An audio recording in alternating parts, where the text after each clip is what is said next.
9시 44분 작전타임 시간입니다. 오늘 감독에는 토마토 투자자분 박준현 운영위원 모셨습니다. 안녕하세요. 네, 안녕하세요. 이번 주 첫 번째 거래일도 분위기가 그다지 좋지는 못한데요. 작전명 어떻게 잡으셨나요? 네, 오늘 시장 작전명은 변동성으로 잡아봤습니다. 지난주에 정말 롤러코스터 타는 줄 알았어요. 네, 그렇죠. 지난주 내내 좀 그런 흐름이 전개됐고 오늘도 이제 네. 그런 움직임이 전개되는데 일단 일반적으로 변동성 얘기를 하게 되면 뭐 위험으로 인식을 하고 있지 않습니까? 근데 뭐 꼭 위험이라고 볼 수는 없습니다.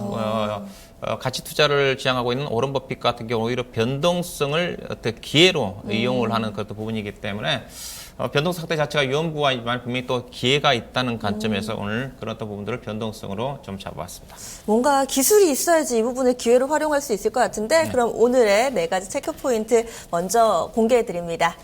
오늘 첫 번째 포인트가 바로 불확실성이고요. 두 번째는 어닝 시즌, 세 번째 내수주 위주, 마지막으로는 중소형주입니다. 먼저 첫 번째로 불확실성부터 볼까요? 여기저기 많죠, 뭐 불확실한 부분.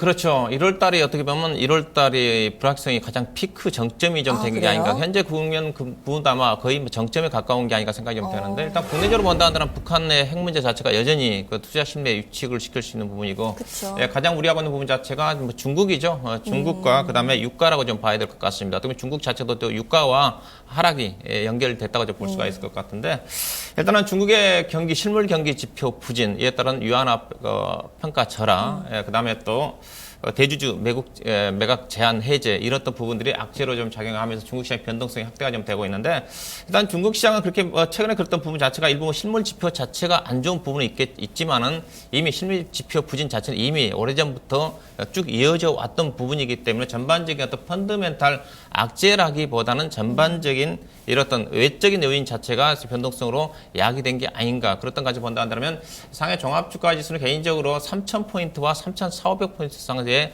박스권 움직임이 전개될 가능성이 크다고 봐야 될 것 같습니다. 중국 시장 같은 경우도 펀더멘탈 측면으로 본다 한다면 현재 3,000포인트 초반 정도로 된다 한다면 우리 시장의 PER과 거의 엇비슷한 10배에서 11배 되는 수준이고 또 주가 순 자산 비율이 PBR 1.2배 되는 수준이거든요. 우리나라 PBR을 본다 한다면 우리나라보다 높지만은 중국 시장 같은 경우는 성장률 우리나라보다 압도적으로 자기 자본 이익률이 높고 또 배당 수익률이 우리나라보다 2배 이상 높다는 관점에서 PBR 지표 자체가 높지 않는 그런 수준이라는 관점에서 변동성이 확대가 되고 있지만은 3,000포인트 이탈되지 않는 선에서 지지가 될 가능성이 크다고 좀 봐야 될 것 같고 그다음에 유한화 빈자 평가 절하 부분 자체는 최근에 유한화 평가가 급격하게 절하됨에 따라 중국 정책 당국 쪽에서 이성적인 일부 투기자들이 개입함에 따라 가지고 이성적으로 비이성적으로 진행되고 있는 부분들이 언급됐다는 관점에서 어느 정도 시장 개입 가능성도 있다는 관점 어느 정도 유한화 평가 절하 부분 자체는 좀 완화가 좀 되지 않겠는가 그렇던 부분들이 충분히 악재에 좀 반영되고 있다는 관점에서 다만 이런 부분 자체는 유가라든가 유가가 지금 그 WTI 기준으로 해서 두바이 같은 경우는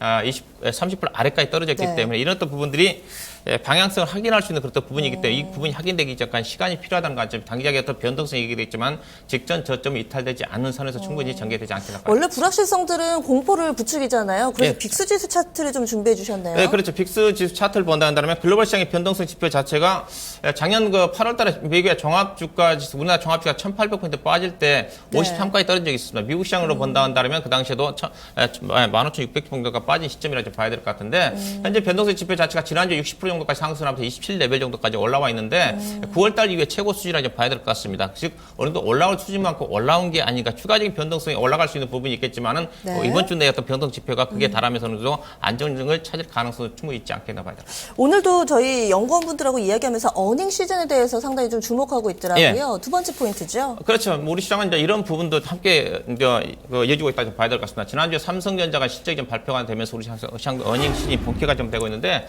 그 어느 때보다도 이번 작년 4분기 어닝 시즌에 대한 우려감이 있습니다. 왜냐하면 현재 지금 작년 4분기 단기 순이익 지표를 보신다면 작년 4분기와 그다음에 올해 1분기 실적 전망 자체도 지속적으로 하향 좀 조정이 좀 되고 있는데 작년 4분기 지금 어닝 목표치가 단기 순이익 목표치가 현재 가이던스가 21조 원입니다. 근데 재작년 2014년도 4분기 단기 순이익 14조 원 수준이었거든요. 상당히 높은 수준이라는 거죠. 그만큼 쇼크가 나올 가능성이 크다는 관점에서 삼성전자 실적이 안 좋게 나왔기 때문에 다다음 주도 발표가 되는 일부 산업재 중심으로 해서 실적이 발표될 때까지는 전반적인 시장의 경계감이 쌓이지 않겠는가 그렇던 관점에서 그때까지는 어떤 방향을 잡기 어려운 그런 국면이 전개될 가능성이 크다는 관점에서 수출주 중심의 실적에 대한 우려감을 가지고 있는 종목들은 보수적으로 접근해야 되지 않겠나 봐야 될 것 같습니다. 반면에 내수주를 세 번째 포인트로 가져오셨어요. 좀 대척점에 있죠. 내수주는 좋나요? 일단은 대외적인 여건 자체가 불확실하지 않습니까? 그래서 네. 상대적으로 현재 시장 자체는 어떻게 되다가 국내 시장 자체도 상당히 1900포인트 자체는 주가 싼 구간이기 때문에 쉽게 빠지지 않는 구간입니다. 그렇기 때문에 또 시장이 충분히 유동성은 좀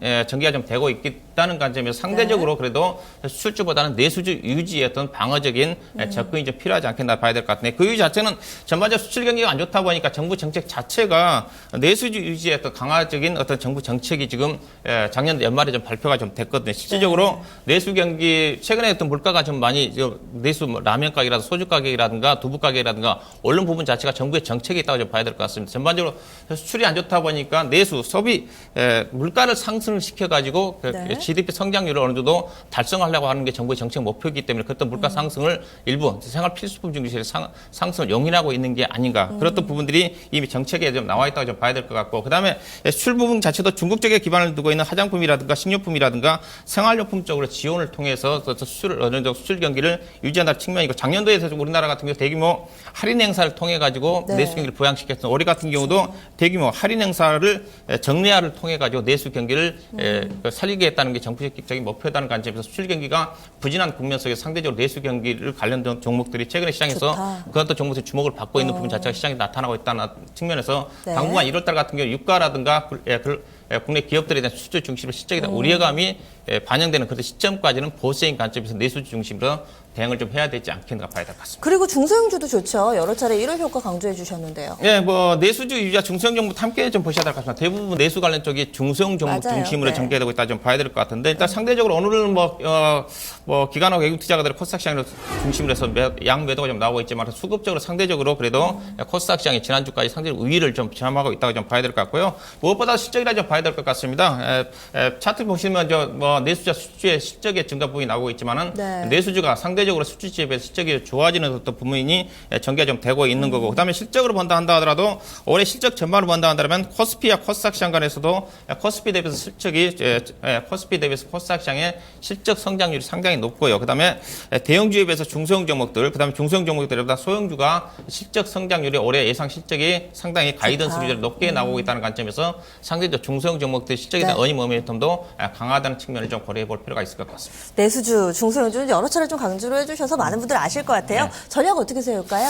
네, 일단은 추가적으로 오늘 종합주가지수 1900포인트 근처에서 왔다 갔다 좀 하고 있지만 개인적으로 올해 종합주가지수는 1880 정도 레벨 정도가 저점이 형성되지 않고 있는가 보고 있는데 지난주 금요일 정도에 어느 정도 단기적으로 저점이 좀 형성된 게 아닌가 좀 보고 있습니다. 충분히 추가적인 하락이 나올 수가 있겠지만 대체로 1900포인트 아래 구간에서는 국내 지표 자체가 주가 수익비라든가 산비율 측면에서 싸다는 측면에서 일단은 변동성을 위해 주가 하락 국면에서 매수 관점에서 접근해볼 필요가 있을 것 같고요. 다만 방향성이 확인이 되기에는 좀 시간이 필요하다는 관점에서 단기적인 변동성을 위한 단기 트레이드 같이 특히 코스피 시장을 중심한 대형주 같은 경우는 단기 트레이딩 관점에서 실적 발표를 앞둘 시점까지는 트레이딩 관점 접근을 하셔야 될 것 같고 내수주 유지했던 방어적인 접근 여전히 제가 이 시간을 통해서 말씀드리고 있는 코스피 시장보다 코스닥 시장 그다음에 수주보다 내수주 그다음에 대형주보다 중소형 종목이고요. 매매를 한다면 여전히 경기 관련 섹터 중에서는 하학업종과 정유업종들의 실적 모멘텀이 상대적으로 강하다는 관점에서 대형주 쪽에 수출주 쪽에 관심을 갖고 계신 분들은 하학주와 정유 종목 쪽에 일단 실적 발표 때까지는 제한적으로 접근을 하셔야 될 것 같고 제약이라든가 바이오 그다음에 음식료, 의료, 미디어, IT 쪽에 반도체라든가 OLED 장비 업종 종목 중심으로 해서 선별적인 대응 전략은 가능할 것 같습니다. 전략이 지난해 말부터 좀 비슷하게 가져오시는데 그렇죠. 시장 흐름을 좀 잘 읽어주신 것 같아요. 알겠습니다. 말씀 고맙습니다. 네, 고맙습니다. 오늘의 작전 타임 감독의 토마토 투자자분 박준영 운영님 도움 말씀 주셨습니다. 한 번 더 정리해보죠. 변동성 상당히 좀 급식일만 합니다. 하지만 이것이 위기가 아니라 기회가 될 수도 있다고 판단을 했는데요. 이에 따라서 오늘 시장에서는 내수주 위주로 좀 방어적인 대응이 필요합니다. 코스피보다는 코스닥, 수출주보다는 내수, 대형주보다는 중소형주에 관심 갖기를 권했고요. 화학정유, 제약바이오, 음식료, 의류 미디어, IT 장비 쪽 이렇게 소비재나 내수 섹터에 집중할 것을 권했습니다. 현재 시장 분위기 가운데서 대동 기어하고요. 대동금속이 동일하게 상한가 들어갔다는 점 눈에 띕니다. 아직까지 좀 뉴스는 나오지 않았는데요. 이렇게 장중에 급등락하는 종목들 주의하시기 바랍니다. 저희가 지금까지 전달해드린 내용은 투자 판단에 도움을 드리고자 저희가 내용을 전달해드립니다. 하지만 모든 이들에게 동일하게 적용되는 건 아니죠. 여러분들의 투자 성향에 맞게 잘 활용해 보시기 바랍니다. 내일 이 시간 뵙겠습니다. 고맙습니다.